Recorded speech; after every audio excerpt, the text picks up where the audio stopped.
Então, como eu perdi, nós perdemos a pregação, né, da igreja, né? Então, eu queria deixar a palavra, queria deixar um resumo da palavra aqui, né?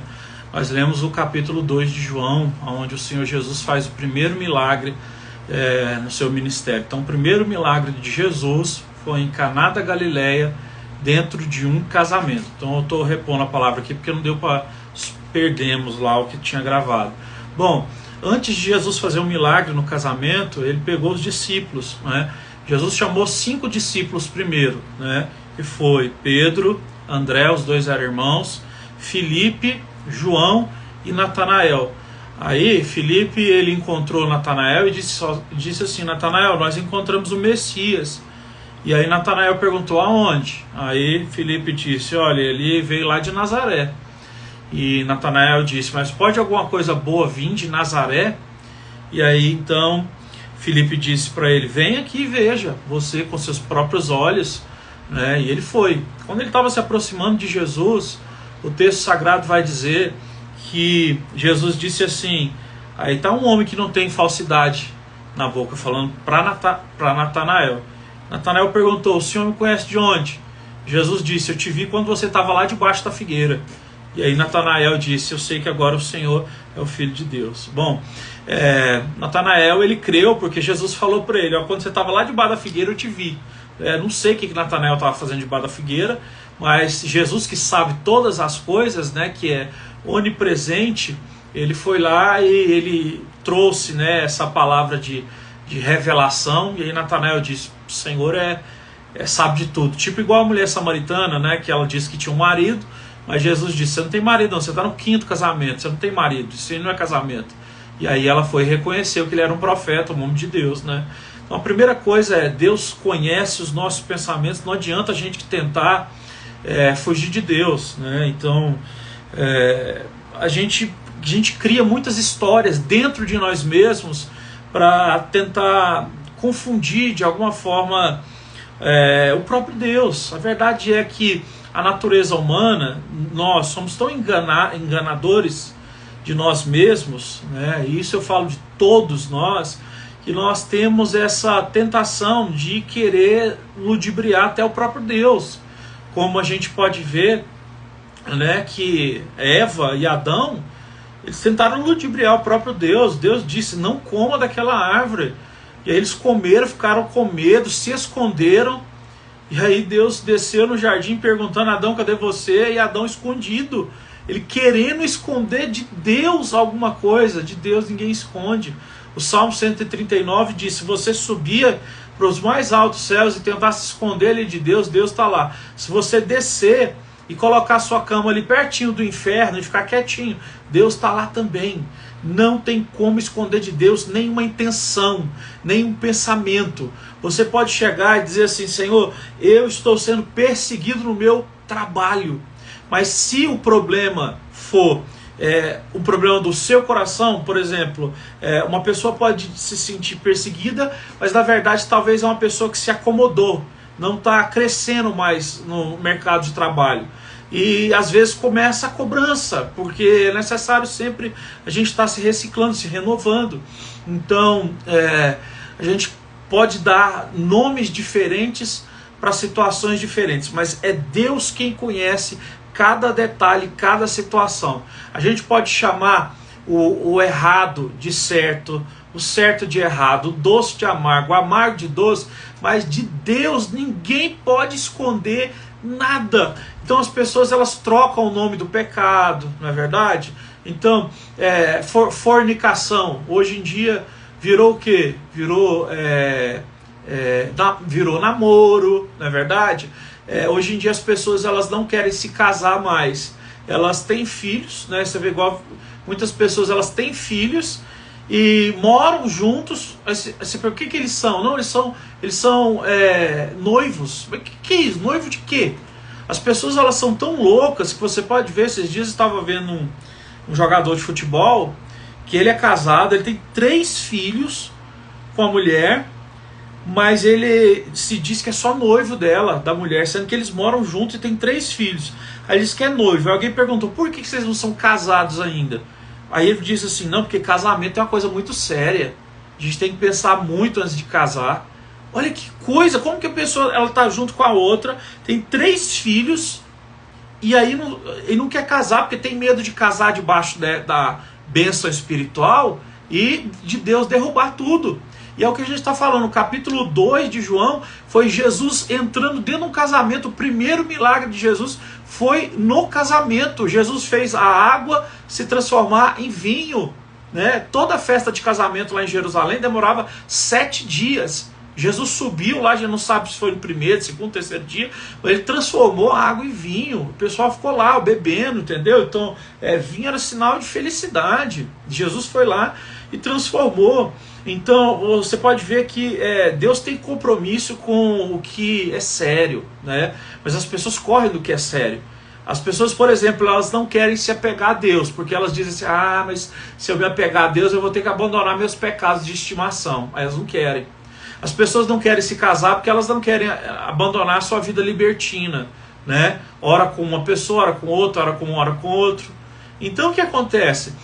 As coisas mais preciosas da nossa vida, a gente acaba perdendo elas porque a gente tem medo de renunciar. Essa é a verdade. Por exemplo, as pessoas acham um peso hoje em dia ter filho, porque diz que filho, né, faz a gente perder a nossa liberdade. Da onde que perde liberdade? Ter filhos é ganhar liberdade, porque quando você é liberto do seu egoísmo, que é de viver só para si mesmo, você agora começa a viver para alguém, se doando para alguém, para os filhos, dentro de um casamento. Você se encontrou. Jesus disse, eu não vim para ser servido, eu vim para servir. A gente acha que liberdade é a gente sair fazendo qualquer coisa. Liberdade é quando a gente está dando a nossa vida por alguém. Hoje em dia os valores estão invertidos, a gente precisa tomar cuidado com isso. Jesus subiu no casamento para fazer milagre porque Deus tem compromisso com o casamento. Infelizmente as coisas hoje em dia elas estão ruins. Existem casamentos que não tem jeito, que vão se acabar porque já entrou numa situação que não tem volta mais. Mas o princípio Deus ama isso, né? E as pessoas deveriam tratar isso de forma séria, né? De forma correta. Você vê que quando Jesus chegou lá, o vinho acabou, a mãe dele chegou e falou assim, Jesus, acabou o vinho. E aí o texto diz assim, que Jesus virou para a mãe dele e disse assim, mulher, o que tenho eu contigo? Não chegou a minha hora. Ele falou, deixa isso para a mãe dele, né? Você veja bem que o próprio Jesus, que é Deus, ele virou para Maria, que é uma mulher comum, igual a todas as outras, né? Inclusive ela estava lá com Jesus e com os outros filhos dela. Jesus diz assim, meu tempo não é o seu tempo. Mulher, o que tenho eu contigo? Não chegou o meu tempo. Isso está bem claro no texto, que Deus quer dizer que existe o tempo de Deus e existe o tempo humano. O tempo de Deus, né, só Jesus sabe, como está escrito em Atos capítulo 1. Só Deus sabe a hora que cada coisa vai se encerrar, cada coisa vai começar. Mas o tempo humano, a gente precisa entender uma coisa. Quando Deus nos manda esperar, como Jesus mandou ali, no caso Maria, esperar, é porque Deus quer que o nosso coração recupere as forças. O que eu quero dizer com recuperar as forças? Geralmente quando a gente está esperando, a gente fica agoniado e a gente perde as forças da alma. Mas quando Deus nos diz espera, é porque Ele quer que você fique numa posição onde você vai descansar. Porque quando Ele falar, chegou a hora, você vai ter que se levantar e vai ter que fazer força. E quando você faz força, você vai se desgastar. Então, se você já não tem força e se levanta, aí não adianta, né? Então, o nosso problema é esse. A maioria das pessoas, elas oram por uma bênção. E o que acontece? Essa bênção, ela só chega na hora de Deus. Então a pessoa diz, Senhor, eu quero a bênção. Mas se essa pessoa tiver que esperar o tempo de Deus, ela não quer a bênção mais. Um exemplo? Às vezes a pessoa ela quer se casar. Só que ela quer se casar agora, só se for agora. Mas se essa questão do casamento for dar certo só daqui a 3 anos, passa 3 anos, parece que a pessoa já se acostumou a viver viajando, viver sozinha e tudo mais. Aí você chega na pessoa e pergunta, você quer se casar? Eu me casar? Não, isso aí era eu há 3 anos atrás. Mas você não pediu a Deus? Pedi, mas eu não tinha convicção da oração que fiz. Então, esse é um grande ponto que a gente tem que entender. Nós, muitas vezes, não temos convicção das orações que nós fazemos diante de Deus. Aí Deus vai lá e diz assim, espera um pouquinho, Se coloca de lado e vê se você realmente sabe o que você quer. Igual Jesus fez com Pedro. Pedro, você me ama, então vai cuidar das ovelhas. Me ama mesmo? Então vai cuidar. Me ama, então cuida. Então assim, Jesus estava testando ele. Você quer mesmo, Pedro? Esse negócio de ministério, viver para a glória do meu nome, pregação, você quer? Então, meu filho, você vai ter que entender que você tem que fazer isso, né? Então, você largou tudo, voltou a pescar, agora você vai voltar para mim? Pedro falou, eu vou voltar, vou pastorear as ovelhas. Então, ele foi. Então, a gente precisa saber realmente se o que a gente diz que quer, se a gente quer mesmo. A gente precisa saber, né? E Deus é que sabe, a gente não conhece o nosso próprio coração. Essa é a verdade. Então, Jesus ali mostrou para Maria que o tempo de Deus era diferente do nosso. Então, lembra bem da sabedoria que é necessário a gente ter dentro do tempo, né? A Bíblia diz que a gente tem que ser igual ao agricultor. A gente vai lá, ara a terra, faz o buraco, planta a semente, mas é Deus que faz a chuva vir, é Deus que dá o crescimento, é Deus que faz com que a semente morra e comece a crescer as raízes e por aí todo o crescimento então é dado. Então, nesse casamento a gente vê a água sendo transformada em vinho, né? E a Bíblia diz que o vinho que Jesus transformou, ele era melhor do que o primeiro vinho. Porque quando você vai numa festa, a pessoa quer te impressionar com as melhores comidas no começo. Depois que todo mundo já bebeu um pouco, pode ser servida coisas de segunda qualidade, né? E aí então as pessoas dizem, nossa, deixou o melhor vinho para depois. As coisas de Deus são assim. Quando Deus age, é sempre melhor, mas vem depois. Depois o quê? Depois que já passou a ansiedade, depois que passou a gritaria, depois que aquele monte de gente que falou que queria foi embora, aí é a hora de Deus agir.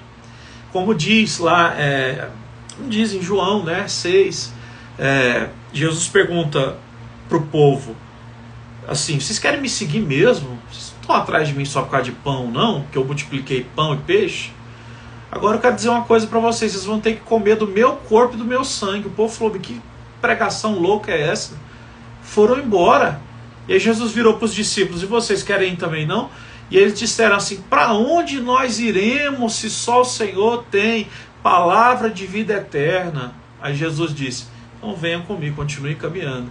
Então, esses que querem Deus, eles vão desfrutar, né, do melhor vinho. É igual, toda a Bíblia, ela foi até Jesus, não é? Os profetas, Moisés, a lei, tudo, né? Mas o vinho melhor, o vinho novo veio depois, Jesus, né, para completar tudo. É igual ele subindo ali para aquela festa e agora transformando essa água em vinho, coisa maravilhosa, né? Então o que Jesus faz é realmente tremendo. Eu gostaria então só de encerrar esses pequenos pontos aí que eu coloquei, dizendo para você que vale a pena confiar nas promessas de Deus, tá? Eu já estava pensando bastante e me lembrando do verso que diz, eu não mudo, Deus dizendo, Malaquias 3, verso 6, se eu não me engano, Deus diz, eu não mudo. Em Hebreus capítulo 13, a palavra de Deus diz que Deus, ele é o mesmo ontem, hoje e eternamente. A Bíblia também diz que o nosso Senhor, ele não é homem para mentir, nem filho do homem para se arrepender do que ele falou. A Bíblia também diz que cai a folha e murcha a relva, mas a palavra de Deus, ela vai permanecer para sempre. Deus não é fiel ao nosso coração enganoso, Deus é fiel à própria palavra dele. Então, se nós ficarmos apegados à palavra dele, nós temos a certeza de que o Senhor cuidará de nós em cada detalhe, em cada detalhe. A gente pode confiar em Deus, sabe? Depois que Jesus fez esse primeiro milagre, o texto diz que os discípulos começaram a crer que ele era o Senhor, as pessoas que viram começaram a crer que ele era o Messias que viria. Então assim, uma coisa é certa, às vezes a gente quer saber onde está Deus, qual é a vontade de Deus, onde é que está o Messias.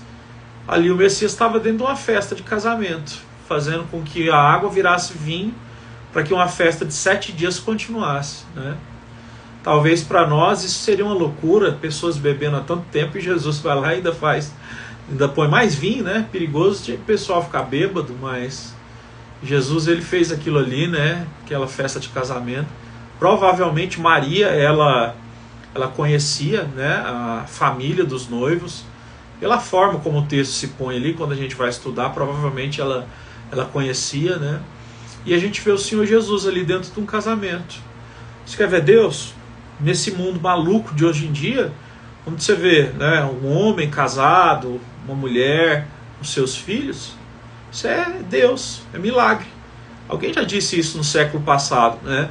Que um homem, uma mulher e os seus filhos é o maior milagre que você pode ver hoje em dia. Então a gente ora e pede, Senhor, faz milagres na minha vida. E a gente está esquecendo de olhar para os lados, olhar que Deus deu uma esposa, deu filhos, isso é milagre. Jesus estava lá naquela festa de casamento, mostrando que Ele era o Senhor do milagre, né? A gente precisa então rever muitos pontos da nossa vida cristã e entender que a bondade de Deus ela vai se chegar até nós. Ela vai se chegar, Deus vai cumprir a sua palavra, mas a gente precisa se despir desses enganos, sabe? E volta a entender, Jesus tem compromisso com o casamento. Jesus não tem compromisso com namoro, Jesus não tem compromisso com noivado, Jesus não tem compromisso com patifaria, Jesus não tem compromisso com rolo financeiro, Jesus não tem compromisso com nada atrapalhado, nada, Ele não tem compromisso com essas coisas. Jesus tem compromisso com o que é reto, com o que Ele disse que é santo, né? Ele disse que o nosso leito deveria ser sem mágoa, sem mancha, sem nada. Então o leito conjugal de um casal deve ser algo puro, algo santificado, né? Então é bom que a gente entenda que muitas vezes a nossa única oração é: Senhor, me faz ser forte no meu trabalho, na minha vida econômica, que o resto eu tiro de letra. Isso não é verdade. Se Jesus sai de perto da gente, a vida não faz sentido. Se a gente perder a saúde, boa parte do dinheiro que você tem, se você ganhasse essa bênção, você ia dar esse dinheiro para recuperar a saúde. Não faz sentido, sabe?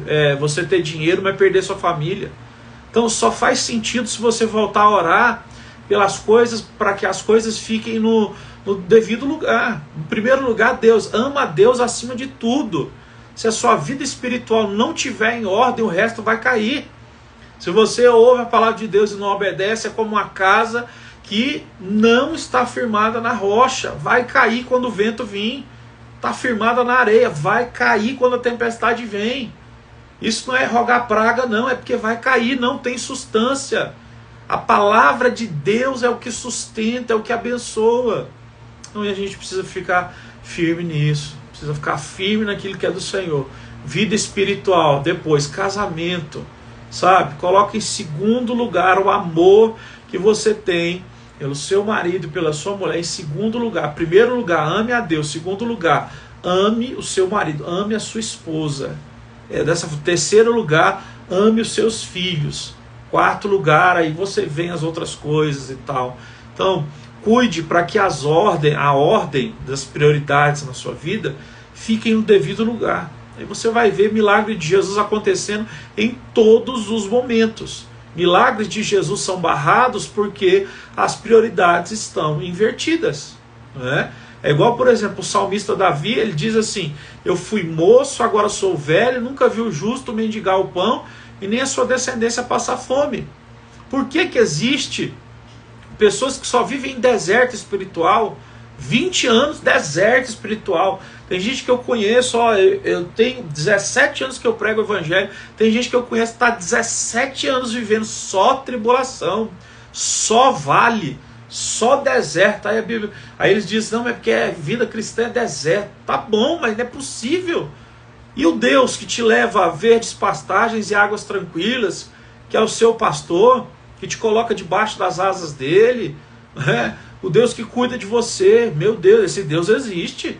Não dá para servir a Jesus só com essa agonia, dessa angústia, não. Então, o fato das pessoas colocarem as prioridades erradas fazem com que elas passem dificuldades, porque tudo que você ama na frente de Jesus se torna um ídolo, e todo ídolo Deus vai destruir. Se você ama o dinheiro em primeiro lugar, Deus vai destruir esse ídolo e você vai passar provações até aprender que Deus tem que ser amado acima de tudo. Então, não tem outro caminho. Não tem outro caminho. Deus, ele nos chama para isso, para amar Ele, para amar o nosso companheiro, a nossa companheira, os nossos filhos. As demais coisas o Senhor vai nos abençoar. Ele vai nos abençoar, vai nos ajudar a crescer como profissionais, a crescer na academia, no sentido, né, intelectual. Deus vai abençoar. Agora, priorize as coisas de Deus, está escrito: aquele que busca em primeiro lugar o meu reino e a sua justiça, as demais coisas vos serão acrescentadas. E aí o texto está dizendo: vocês não precisam se preocupar igual os ímpios, com a roupa que veste, com a comida que come. Deus dá o teto, Deus dá o que comer, Deus dá o que vestir, Deus dá o dinheiro para a conta ser paga, porque Ele vê que o nosso coração está no lugar certo, e coração que está no lugar certo trabalha da forma certa, e o trabalhador é digno do salário, e Deus dá o salário para o trabalhador. Deus não fica devendo nada para ninguém. A gente precisa guardar isso. Então a gente pega essa palavra, como eu disse, repetindo, que não ficou gravado lá na igreja, para a gente entender. Vai ficar salvo agora aqui no Instagram. A gente precisa entender: quando a gente coloca Deus em primeiro lugar, o resto das bênçãos do Senhor, elas vêm. Se estiver demorando, só descansa. Quando Deus diz assim para você: confia, descansa, esse é o melhor momento do mundo. Por quê? Porque é o momento que realmente você pode o quê? Relaxar. Deus está dizendo: está nas minhas mãos, descansa. Não é na sua força, não é no teu talento, não é na sua beleza, não é no número de pessoas que você conhece, não é em nada que você tem que fazer. Aí ele diz: descansa. Aí não, hoje em dia Deus fala para a gente descansar, a gente fica louco. E eu vou terminar a palavra dizendo isso. Você sabe que uma das formas de você torturar uma pessoa hoje em dia, que eles fazem isso na Índia, é você pegar aquela pessoa, tirar dela o celular e colocá-la presa, tipo num local, por 3 dias, sem ter ninguém para conversar, sem ter nada para escrever, sem ter celular, sem ter nada. Quando a gente fica diante da nossa própria consciência, parece que a gente, parece que tem um demônio na nossa frente, mas não. É só você. Quando você vai falar com você mesmo, uma autorreflexão. Quando chega esses momentos, a maioria das pessoas ficam loucas. É por isso que hoje em dia a maioria das pessoas tem que dormir o quê? Com a televisão ligada ou com a música ligada, porque ninguém está aguentando ficar em silêncio consigo mesmo. A nossa cabeça está cheia de barulho, o nosso coração está cheio de barulho. Mas Deus só quer o silêncio, quer que a gente o quê? Se encontre com nós mesmos, que a gente possa nesse encontrar com nós mesmos o quê? Ser resgatado a palavra dele dentro do nosso coração e descansar. Na hora que eu descansei diante do Senhor, coloquei as minhas mãos para cima, o Senhor vai agir em tudo e o nome dele vai ser glorificado. Então, essa é a palavra. Jesus, ele sobe na hora certa para a festa de casamento. João capítulo 2. Então, vamos orar e eu vou deixar essa palavra salva aqui no Instagram para quem não teve a oportunidade de ouvir na igreja, nem teve a oportunidade de ouvir ao vivo aqui. Senhor Jesus, abençoe cada um dos meus irmãos que estão aqui. Eu te peço, Senhor Deus, cumpre a sua promessa sobre cada um. Peço que o seu nome seja glorificado. Peço que o Senhor abençoe essa semana. Peço que o Senhor derrame o seu poder. Peço que o Senhor derrame a sua glória, Pai, em nome de Jesus sobre cada um. Que o nome do Senhor seja glorificado e as bênçãos espirituais estejam sobre a vida de cada um. Muito obrigado, porque o Senhor é Jesus que faz milagres, o Senhor é Jesus que entra nos lugares mais imprevistos, mais imprevisíveis, mas entra com poder. Muito obrigado, nós oramos e abençoamos cada um. Ó Deus, que essa semana seja de bênçãos, em nome de Jesus. Amém. Amém. Então tá encerrado aí, Deus abençoe.